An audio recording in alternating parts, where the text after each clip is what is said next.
Hi, my name's Kate. This is video number 3 of 100, and I wanted to talk about some of the goals that I've written down.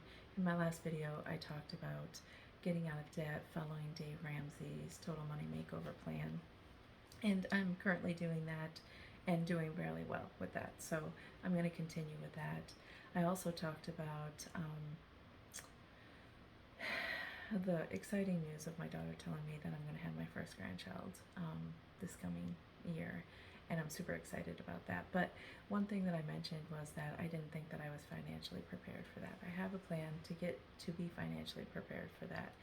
And the other thing that I have as a goal, it's a lifetime goal. So I'm not there yet, but I have continuously made progress over the last 12 years, I'd say. Over maybe more, maybe 15 years. I started giving away money, donating money, whatever you want to call it. It wasn't a tithe necessarily to the church, although I have regular giving, donated money to the church, and whatever church that I've gone to. And over the past 15 years, I've given away more and more money. Now, my big lifetime goal is to become a reverse tither. And currently, what I've been trying to do over the last 10 or so years is to give away an additional percent of my gross income to charities. Not necessarily just to the church, but to other charities that I think are worthwhile in my Christian journey, right? So charities that are important to me, they check some of the boxes of things that I'd like to make better in this world, right? So I'd like to become a reverse tither. For those of you that don't know what reverse tithing is, biblically, the tithe that goes to the church is 10% of your gross income. So I'm over 10% now. I'm close to 11. And my stretch goal for this year of 2024 was to get to 13%.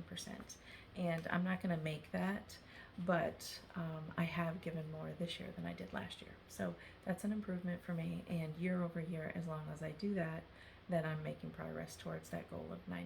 So the reverse tithing is to become someone who gives away 90% of what they make and to live on the 10%.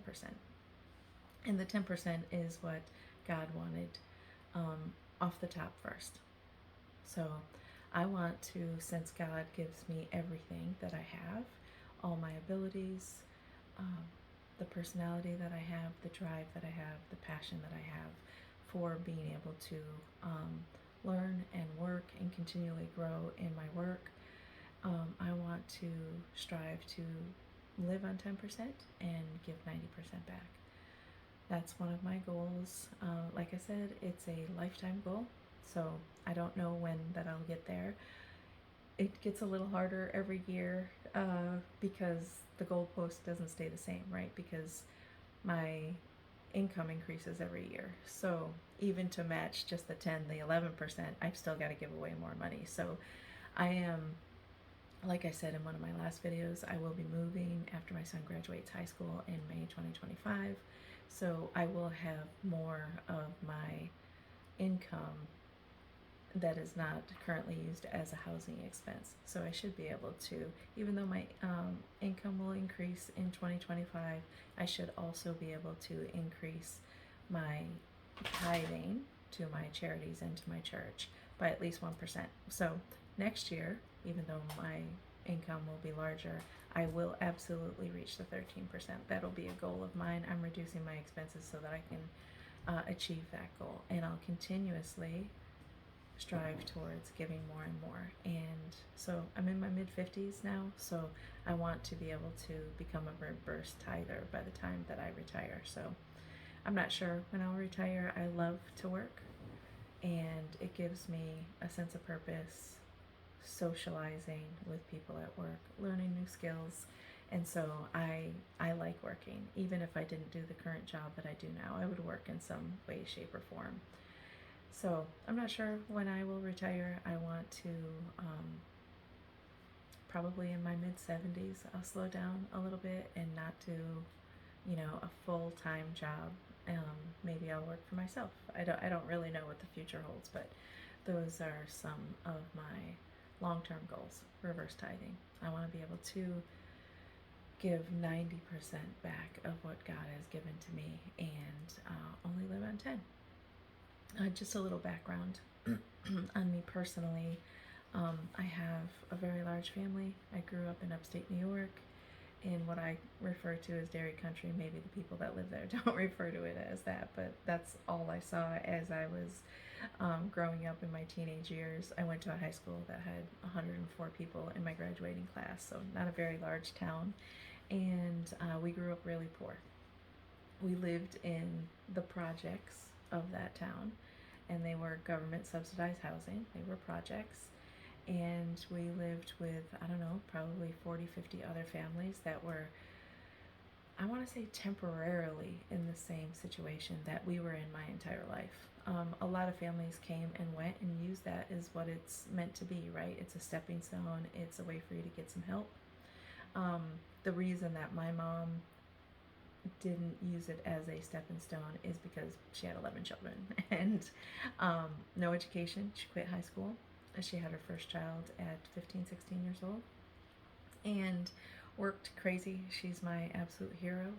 She, I believe, is one of the reasons that I have such a good work ethic.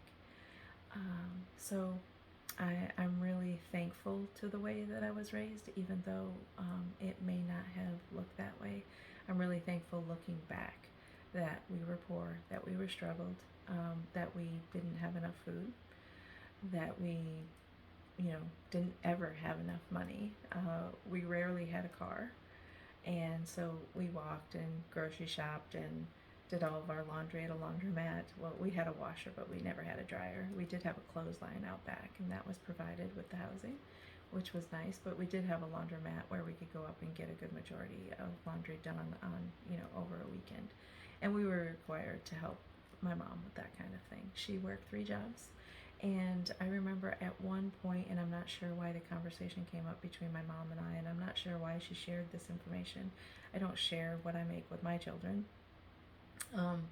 But she worked 3 jobs, was always working, didn't have her own bedroom. She slept on the couch in the living room, and she made a combined income of $13,000 with those 3 jobs. Now, that was back in the mid-'80s that we had that conversation, right? But those were the opportunities that were available to her. She took advantage of the opportunities that she had, and she did the best that she could for us. So I say all of that just because the reverse tithing, to me, one of my goals when I was younger, it was one of the only goals. I've never been a goal setter and a goal achiever. However, one of my goals when I was younger was just to make more than my mom and to not live in the projects. I didn't have to leave that town. I wasn't, dying to leave that town or anything like that. I just didn't want to have to live in the projects. And I loved the projects. Growing up, I didn't have any problems with the project. I always had people to play with and outside of my brothers and sisters, and I started developing social skills from living there that I may not have had I lived, somewhere else. The other thing is that I've never been, well, I didn't want to live in the project and I wanted to live in a single family home. I never had a predisposition to, hey, we have to own that home versus we had to rent that home. I didn't care. I just didn't want to have to live in the projects as a goal for myself. Like I said, I'm appreciative of my mom, everything that she did for us, all the sacrifices that she made because they were plenty. However, out of those experiences, I've learned different things. God has sharpened skills in different areas of my life, and everything that He's given to me on top of the $13,000, I want to give away. I want to give it back to charities and other things that I think are really, really important outside of my church. I love my church, so I want to tithe more to my church, but also to the other charities that are important to me.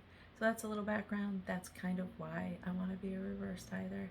I don't need a lot to live on, so I'm really thankful for everything that I have. This is video number 4 out of 100, and I wanted to keep all of these to under 10 minutes, so I'm going to sign off for now. My name's Kate. Hope to see you on the next one. 10 minutes on the dot.